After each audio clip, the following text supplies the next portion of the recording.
welcome to the Smoke Break. I'm your host, your old pal Zane, here with Zoe Schwartz. Hello. Ikes. Hi. And Taylor Barrett. What up? Ikes is a comedian and father. So glad to have you here. Thank you. Thanks for being here. Absolutely.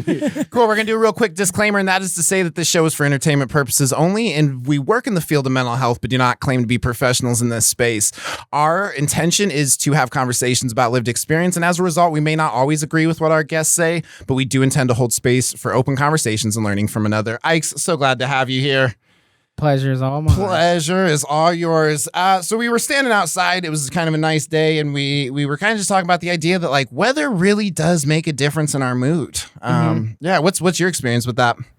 Me, I want to stay in bed all the time anyways. Fair. Because I hate outside. Like, You hate outside? yeah, I do. It's just something I developed like probably the last like 5 years of my life. It's like, when I go outside, it's a fucking struggle to get out of bed, struggle for everything. Yeah. But I go because I'm like, oh, I'm going to do in the house. Just fucking destroy my meat, son. So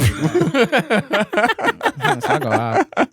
I like that you said about like the whole going outside and the destroying your meat thing. It's all good. But He's a carnivore. He just eats a lot of meat. Yeah, exactly. Absolutely. Healthy eating habits. But the thing that I was going to say was like just the whole going outside thing. Like I have a really hard time going outside, but it's not until I first step outside that I'm like, okay, like sometimes I just have to get out the front door and then I'm like, okay, outside isn't that bad. But like fucking getting to the front door is so hard for me. Well, I've noticed sometimes after you step outside, like you kind of have to like recalibrate. You know, Yeah. like there's like a 10-second buffer. Whereas as soon as you step out, you're like, okay, it feels like this outside. People are doing this outside. It sounds like this outside, and then you have to kind of recheck in with yourself and then go. Yeah, well, I feel like only so much happens within four walls, you know? Yeah. Do you feel like it's easier for you to go outside in the summer? Like, does the weather make a difference? No. Well, I thought we were going to talk about weather. I know. But I mean, it sounds like it doesn't. It does, because, I mean, the only reason I've been outside lately a lot more because my TV broke. Oh, So damn. I'm outside a lot more. It's got really depressing. Here. Yeah, it's weird because I stopped smoking marijuana the last 2 weeks. You know, Okay. take a little break. Yeah. So the sun is like it's the sun, and then like the rain is like the same. It's the rain. So it's like Truth. I don't enjoy either one Nope. of them. Yeah, that's fair. I really like the stance you took on this topic. He's like, you guys want to talk about weather? I have nothing to say about it. Well, I mean, I think that you don't like both of them. Kind of like it makes sense. You know Weather, what I mean? he hates it. But I do. My favorite type of weather is hail. Hail. I Yeah. mean, at least shit is happening. Yeah, no, I like the sounds. Yeah, and it Yeah. like fucks Honestly. shit up. But you don't like Yeah. to be outside when it's No. No. But like rain is like the sounds of rain is very soothing and That's everything true. like that, and it's kind of very therapeutic as well. Yeah. Mm-hmm. So- Well, I have a really hard time on like rainy days, like or just days that look like it's going to rain. You know, which happens sometimes in Portland. Just like 9 months out of the year. Yeah, 1 or 2 years out of the year. But like because it's like so fucking dark, like sometimes I wake up and I'm just like, this isn't the time people are awake. You know what I mean? Yeah. Like it's like dark at like fucking Yeah. 12 or some shit, and you're just like, it 12. feels like it's still morning and like I don't need to be awake. Yeah, I find I have a big, like, the weather affects my mental health, like, significantly, like my mood for sure. Like, yeah, I feel like in the winter I feel like the older I get too, but I've always kind of got a little down in the winter, and then the summer comes out and it feels like the summer comes out, the sun comes out in the summer, and it feels like a totally different world because it's like the day exists for so much longer. You can like go out and be in. I mean, I used to do a much better job of being in nature when in the winter because just like being outside is like a huge, like, going on a walk is like one of the main things I do to get out of my head or like to process something. Have you tried pacing around your house? No, that makes me my more God. anxious. So much fun. Yeah, because I feel like it helps me, like, I don't know, I just feel like anytime I feel like, I'm panicking or depressed, I'm just like, I just got to get the fuck out of the house. So I think it makes a big difference for me. And I guess what I'm saying is there's way more access to outdoor things in the summer and there's more daytime. So I feel significantly like lighter and more chill in the summer. Okay. And happier. Yeah. So what about you, Taylor? Well, the first thing that came to mind when we were talking about weather was like seasonal effectiveness disorder, and like I definitely feel more like trapped almost in the winter sometimes. There's just like more reason to stay inside. Yeah. And but then there's also this like this threshold that you cross with summer too, where you're like, oh, I want to go outside, and then it becomes so hot and brutal that you're like, I don't want to go outside anymore. So there's like this small window, where you kind of have to like wait for that sweet spot of it not being too hot, but also the day being long enough where you want to like go do shit. Because like for me, it's the amount of daylight that makes me want to go do more shit. It's the amount of daylight that makes me want to like feel more productive. When it gets dark at fucking 4:30, I'm just like, okay, well, I left work and everything's done now. Everything, That's how I feel the day's too. over. Yeah. The day's over. And then you're like, I've been watching TV for way longer than I should have. Yeah, definitely. Gordon Ramsay yelled at a lot of people. Holy shit. Oh, go ahead. Oh, go ahead, please. I was gonna say, but do you feel like your mental health is better when it's nice out, or do you feel like it has a significant impact on you? It's hard to say. I'm always sad. Yeah, I'm like, none of you even have an opinion on this topic. I'm also bipolar and shit. Yeah. So it's hard for me to when I get that kind of like heightened spark of like wanting to do shit. It's like the feeling right behind that is me checking if that's mania. And I'm like, I don't want to like overdo it and then be like, oh, now I'm burnt out and like I'm done feeling anything. Yeah. But it still makes me want to go do more shit and just like be outside. Like that show we went to in the park. Like I'm sure as fuck would not do that in the winter. Yeah, for sure. Because your butt would be wet. What stuff do you like to do like when it is nice out, Ikes? Nothing. I hate like, and people tell me I was like, they like, you want to go, or like I'm just now like I've been in Portland for 20 something years. Okay. And I'm just now understanding that white people do weird shit in the woods. Like you that, just figured this out? Yeah, because when I did acid, I went to the forest and I was like, what the fuck is this shit? And it was just like a bunch of you just walk past trees people. Out there. Yeah, and you walk past people and they just give you a weird smile and say hi, and then you just keep going. So for me, it's just like I didn't understand it. I didn't understand. Where did you go? Did you go camping? Bagby, Hot Springs. Oh, okay, cool. But like no, outside is it used to be. I'm from LA, so as a kid I used to be outside all the time. And I saw a lot of shit when I was outside. And I'll be like, I'd rather stay inside as an adult. Yeah. And I don't, people like, you want to go to a river? No, I don't like water. Yeah, same. Like, I fucking water hate water. is fucking scary to black people. Absolutely. That's survival for fun. Fuck like, that. Yeah. No, I've seen water fucking destroy a black man in a top hat. That's for sure.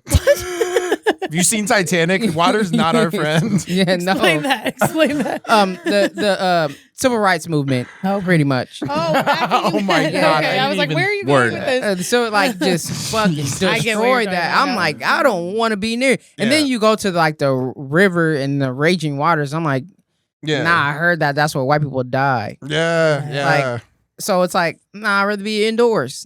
Yeah, no, that's fair. There's no cougars. There's no like. Well, I mean, sometimes there's cougars indoors, but that's a different story. They're not domesticated, though. Let me tell you. I don't know. I guess for me, like the things I like to do, I like to fucking longboard. Like that's something that you can kind of like only really like. I have some like special wheels because I'm a fucking nerd that are like you can use your longboard in the water in the water like when it's raining because usually it goes into the bearings. You have a hover. I have a hoverboard. Yeah, absolutely. Real Back to the Future sort of situation. Absolutely. You mean like it's cool for rain? Yeah, it's cool for rain. But like I like longboarding is just like one of those things like when it's a nice day, like when it's cooled off at night and it's just like I like when it's cooled off at night. Like I love nighttime, but I hate that it's too cold at nighttime. But like a fucking like a warm night. Oh my God. Like when it's really hot during the day and it starts dropping like low 70s, high 60s, like at like 8 o'clock. And you like catch a sunset while you're like making your lap back around to the that shit is fucking. I love prime. a good sunset walk. I went to Arizona recently for a wedding, and that's how I felt because it wasn't warm here yet. It was in April, and it was a 420 wedding. Well, yeah, and it was so hot there, and it was so nice because that's what as soon as the sun would go down, it just felt like perfect outside. I was like, it feels like summer. Yeah. Can I please? Have you guys? When it snows like at night when it's just like you just see everything. Like that's my favorite part. It's all quiet. Yeah, it's quiet, very quiet, and then the snow reflects, and then just like a I don't know, like a peaceful ambiance. Yeah. And a peaceful Yeah. aura. Well, and it feels like you get like a bonus city. You know what I mean? Yeah. Because it's like I've seen this 100 times, but not covered in Totally snow. different. Yeah. Well, See, you do like weather, Ike. Well, I mean, I guess so. when Now the we're rain is talking about frozen, it. I don't like rain. But if it's frozen or really cold, then Yeah. I fuck with it. Yeah, I think that's what we figured out is Yeah. that you like crappy weather. Yeah. I like hell and snow. Hail and snow. No, but you're right. It is beautiful, and yeah, it does feel. And you're right too. It feels like it does feel like you're in like like you walk out in your neighborhood once it snowed, and you're like, ooh. Everything looks like a fucking Thomas Kincaid painting. Yeah, yeah, It's it's all like, fuck yeah. We're the And then- very old. I only know that because my grandma fucking loves Thomas Kincaid. Yeah. That's a Me and very Ikes old- looked at He's a each other painter? like, what the I don't fuck know is who he that is talking either. about? he's a painter that makes like very Bob Ross adjacent. Yeah, like but barns and snow covered in Yep. snow. Yeah. I Fuck feel like yeah. there's a lot of calendars with his art. in them. Absolutely. And Yeah. if you go into a white grandma's house, there is a Thomas Kincaid painting. It might be in the attic, it might be in the living room. It's somewhere At in least there. the calendar with the prints of his art. Yeah. Yeah. I have sex with some white grandma, so that's a Yeah, like keep nice an eye out. Thomas Kincaid. Yeah, score some points. Absolutely. Score some points. Absolutely. We're giving you tips. Yeah. Yeah, you're welcome. You're welcome. Well, I also think the snow like muffles the sound a lot too. Yeah, it does. So it like all this like like street sound and just like hard like if you're by a highway or some shit. Yeah. Hey, there's less people driving around and doing shit because it's covered in snow. But like all these weird ambient sounds just get hushed a little bit, so it's like it's extra quiet. Especially like the sound of snow crunching. Like Yeah. that's such a Oh my God. satisfying. Yeah. I have. It's like bubble wrap for your feet. Oh yeah. Totally. I want that to be like a text tone alert. When I get a text, it's just like Crunching. Just someone walking through yeah, the snow. fuck yeah. Yeah. I was gonna say I have coyotes in my neighborhood and they come out when it snows and that's cool. Oh, that's pretty cool. They live in the graveyard by my house. Those are something used to have else. a joke. Those used to be people. I used to have a joke about how I wanted to run away and join the pack of coyotes in the graveyard because my boyfriend was annoying me. Oh my god. What's your least favorite part about the rain? Me? Yeah. That it's happening. But it's not No frozen. offense. No offense to the white people sitting in the room, but it's how it makes white people smell. That is so funny. That is so But funny. I did ask somebody what do black people smell like when they get rained on? Yeah. Man, you can't. Everybody. I was like, I asked white people at shows like, what do black people smell like? They're just like, I can't tell you that. They just look at me like, I can't say That sounds that. like a trap. Yeah. It is a trap. I think the whole white people and black people smell different thing is racist because I've never noticed a difference. But wet white people do smell different. Do really? Yes. I mean, I think it's funny. I think it's, like because it's on white people, I'll laugh at that for sure. But I've never actually noticed this difference. And I always thought it was just a shitty way for people to be shitty to, like. Yeah. No. It's a real thing? Yeah, it's a real thing. Yeah, it's a real thing. Yeah, a I'll real vouch thing. for this. I need answers. What do we smell like? You don't want to hear it. No, I do. I want to know. On the count of three, Ikes, we'll say it. I just 1, 2, 3. Wet dog. Oh my god. We did not prepare that. you guys We did not We prepare know that. It's actually black people say it behind your back all the time. We're learning Yeah, today. absolutely. We're bringing people together. My God. That's fucking dead. awesome. I'm dead.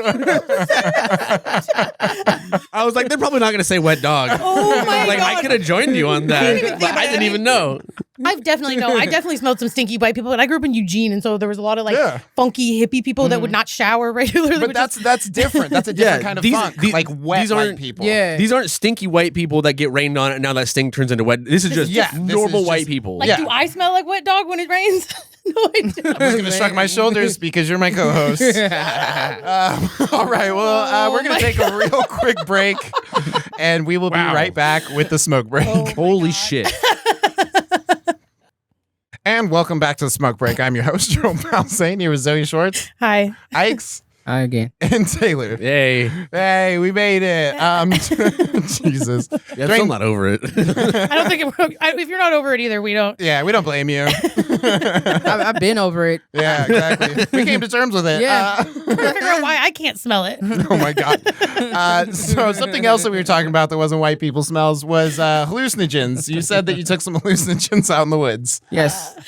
3 weeks ago. 3 weeks ago was Possibly. Was that like do you feel like you get like epiphanies when you take hallucinogens? Oh, yeah. Kind of like, woof. It was acid. This was the first time I've ever done acid. Probably the last time I'm ever going to do say acid. it's intense, right? The face You're like, can this be over now? I still don't think it's over. These fucking walls just appeared this way. Like It's been black the entire time. Almost every time I've ever done it, I'm like, I would have been cool if this lasted like half as long. Yes. As it lasted. Yes. It is a long roller coaster. Yeah, it's long.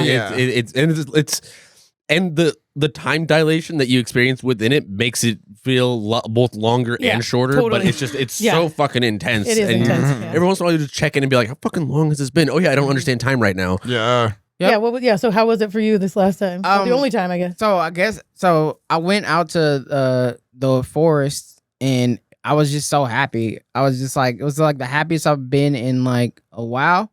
But it was like it was a euphoria, and I was like, I don't want to be this happy for this long. I just want this happiness to stop because it was like forever. It was like, it felt like it was just a long time. Mm-hmm. But then I came to some realizations about like human beings and us as an existence in this earth. Like we're just, especially when you go out in the forest. Mm-hmm. Oh yeah, And you think like all this stuff is gonna be here no matter if I'm here or not. Yeah. This is what it is. Mm-hmm. Human beings are like, we're the extra part We're of temporary. this. Yeah. So it's just, once you realize that, it's like, oh, so it helped me deal with like myself, like my inside, like inside of me, and then also the external, and just like, when I saw a mountain, and I was like, damn, if I was a motherfucker that fuck mountains, that's a it's a fine ass mountain. That's a moist ass mountain. Are you sure you didn't need ecstasy? Long story short, I fucked a mountain. That's funny. But it's like you do come to terms with yourself as a human, and yourself in your existence here, Yeah. and not like when I was like even the drive up there, even the drive back into the city. And then I went to go do a comedy after. I mean, not after the trip was over, but still during the trip. But like after I got done in the forest. Damn. And it was just me telling white people about themselves. That's funny. I was like, some people believe that y'all from the Caucasus Mountains, but not me. I don't believe that. I fucked that mountain and I didn't see none of y'all. The Caucasus Mountain? Nice. I've had some really similar. Oh, sorry. No, please go ahead. Go ahead. Yeah, I remember my epiphany. Oh, you mean I'm not going to remember if I forget? Yeah, you got Thanks, this. You Zane. got I have this. a great memory. Wait, I forgot. No, I'm just kidding. I would have been surprised. I have had some similar experiences, where I felt like I just like my existence made a lot more sense. Yeah. And I liked what you said about how like this shit's gonna be here regardless, and it's been here before and it's gonna be here after us. Yeah. Like that. And when I said like we're temporary, that's a feeling for me that like felt good. Like it made me feel insignificant in a way that like relieved so much of the pressure of my like ego and shit. Yeah. And I was like, oh, I don't fucking matter. I'm just part of all this shit. One day I'm gonna become it again. You know, like, and I did it when I've done it lots. Anyway, but I was in Costa Rica. One time on the beach, and that was like where I had this crazy like. I was like, I feel like I'm on the edge of the world. And like, anyway, but I really did. I feel like a lot of my spiritual beliefs are shaped after some of the stuff I realized. And I also like done some research. I grew up in a real hippie community. So like, I think that a lot of the reason why hallucinogens were made illegal is because they do open your mind in that way, in a way that prevents us from being controlled, because it takes us outside of our reality and helps us zoom out in a way that allows us to be like, I don't have to follow these fucking rules. It creates a very question everything sort of train of thought. It's kind of that's what the thought I came to, and I was like, this is fucking dangerous for a black man to think this way in America. Like I can't be rubbing on the fucking trees right now. Like what the fuck is going on? Like and that's also something I came to understand was like I don't have to follow these rules. Put it in place, but I'm like, I can't think like this forever. I'm gonna be dead on the news if I do. I feel like a lot of the reasons why like hallucinogens were scary to the government was because we think outside the box when we're on them, and absolutely. like they created that fucking box for a reason for you to not think outside of it. People are harder to control when they realize there's more to than what we've been told. All the rules are made up. All the fucking all the lines that create the shape of every state. It's just fucking made up. I had an experience with hallucinogens with a friend. We'll call them Taylor, and we'll say it's in the past. And there was this one time time that we took hallucinogens. We watched The Watchmen. Who watches The Watchmen? We did. Yeah, it was super good. Taylor had never seen it. Really, really philosophical and stuff. And this happened at a time when I was eating mushrooms, reading philosophy, and then after we watched The Watchmen, we watched Is It Cake? Right? And that's which is a wild show to watch when you're tripping. Good show, wild show to watch. But I came to the epiphany that like, who am I to decide? Who am I to figure out what happiness is when I don't even know what is and isn't cake? You know what I mean? Profound. But it gave me so much happiness though, because it's like it sounds really fucking goofy, but like at the same time, it's just like our perception. Well, I mean, it's just like how much is dependent on our perception and how we're looking at something and the angle that we're looking at it. Like the world you live in. Yeah, it's like if you can't even tell what's fucking cake, like how are you supposed to be like, this is happiness and I found it? Like my mom always says nothing matters. Yeah, but it doesn't matter. Nothing matters. She's eating some acid too. The thing about it is with that, they have done this study with these rats or mice or whatever, where they put these mice in the perfect like community of mice. Yeah. Perfect community, perfect area. And then they put these other mice in habitat. In habitat. Like they gave them food, they gave them everything they needed. Mm-hmm. They put these other mice in the area where they gave them none of that. Mm-hmm. And then they switched positions with the mice. Mm-hmm. So and then the mice that was in this other habitat that went to this habitat where they got everything, they didn't know what to fucking do with it. They destroyed it fucking everything because this is where they came from. This is their existence. So that's a lot of things like you learn about like isolation, like the world you live in is just depicted on where you came from. Yeah, absolutely. Well, I've seen a similar experiment, but on both sides of that, they had a drip feed where like just like their water, and but it was like it was like heroin or cocaine or something. And and they. The ones that were in isolation didn't have shit to do, so they just fucking got high all day. And the ones that were in community didn't give a shit about it. And they were just like, okay, they had places it's to there. play. They had fucking shit to do. And that was a real like profound realization that like the especially in the mental health field that like community is the opposite of addiction. Sobriety isn't necessarily the opposite of addiction. That will come with time if that's what you're looking for. But but community is really the opposite and the antithesis of addiction. Mm-hmm. Yeah, and community makes that's why village takes a village to raise a child. Mm-hmm. Community actually, if it wasn't for the community, the civil rights movement would be nothing. Mm-hmm. It would have not existed. Martin Luther King would have still been alive, but still. R.I.P. Martin, we love you. Yeah.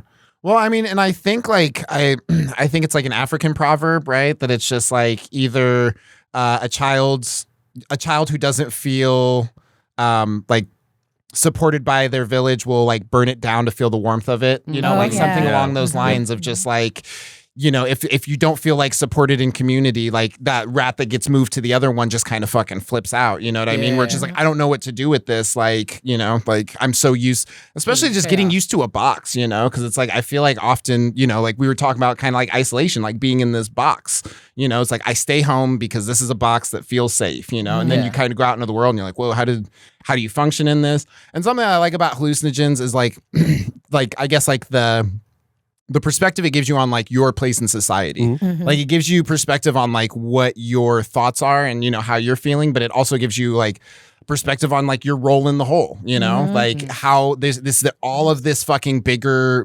picture. And it's like, I'm a small part of this, but that does not mean that I'm an insignificant part. No, it's like insignificant in like a powerful way. Like that's how I felt. I felt insignificant in like I'm one with everything, which sounds so woo woo, but that is like the essence of a community, right? Like that you're like part of a greater whole, and that relieves so much of the tension of feeling this individual responsibility. And then it makes you really think about how our culture is an individualistic culture, which is essentially like taken away from all like indigenous traditions and everything, is to go to this like super individualist culture that like makes people feel like they're responsible for everything bad that happens to them. Then we can blame people for fucking their own experiences of oppression, you know, like it's deep. That shit's deep. So well, I think there's like a stark difference too between like insignificance and like meaningless, you know what I mean? It's important to realize your insignificance but still feel meaning. The individual you don't mean much, it's not that you don't mean nothing. And then finding that role that you're comfortable with and understanding what your output is. I feel like a lot of people's output, they view it under this lens of like, what have I made, or like capitalism. It's a very capitalistic mindset on your output, but a lot of people's output can just be like healing towards people that they're close with, or like offering perspective or offering warmth, and like I think that's there's value to things other than huge value. And, and that gets overlooked so easily, and that's one of the conclusions that I came to when I was one of the very few times that I've experienced psychedelics.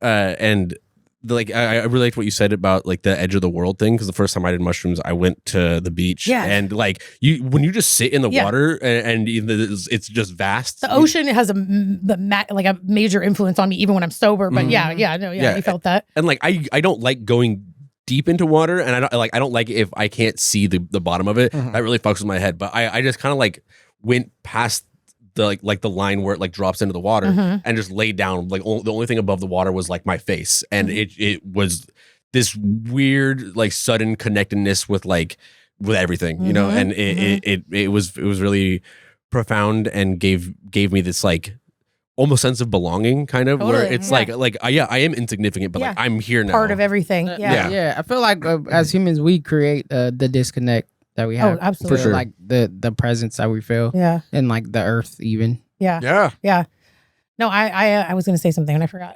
Well, I mean, I think like the reminder of that connectedness, because it is possible to like kind of just. So for me, like hallucinogens are like a reset button. You know? Absolutely. Like a reset button. Like something that my friends had said that I always thought was like really smart was just like hallucinogens help you expand your mind, right? They help you open up your mind. You fill it up with a bunch of stuff, then you need to expand it. The problem is that if you're only doing hallucinogens, then you become an airhead. You know what I mean? I know people that have done too many, and they don't come back down to reality sometimes. Exactly. So it's like it is an expanding tool, but like if you expand it too much, then there's really nothing. You know what I mean? You've expanded it too much. Too far, You have to fill it with something. And not that and it maybe even like that, I don't know, let's not get too deep with it. But can we talk about laughing? Because like you were saying about being happy, the happiest you've been in a long time. The hardest I've laughed in my entire life is on hallucinogens. Oh, absolutely. Like when you were just talking about the ocean thing. So that time with the ocean, me and my friend were laughing hysterically, and then going, you know how like when the wave comes and you dive under it, then it just kind of goes over you instead of like taking you. So we're just like a little break at the beginning. And we were just like, we'd come up, we'd laugh hysterically as soon as we saw each other, you know, and then as soon as the wave, we'd dive under and we come right back, and we were just like, for like an hour, we were just like rolling in the waves. Just the same joke for an hour. Hysterically laughing. And I was like, this is the funniest shit. And nothing was even happening. We were just the entire time we were watching Is It Cake, we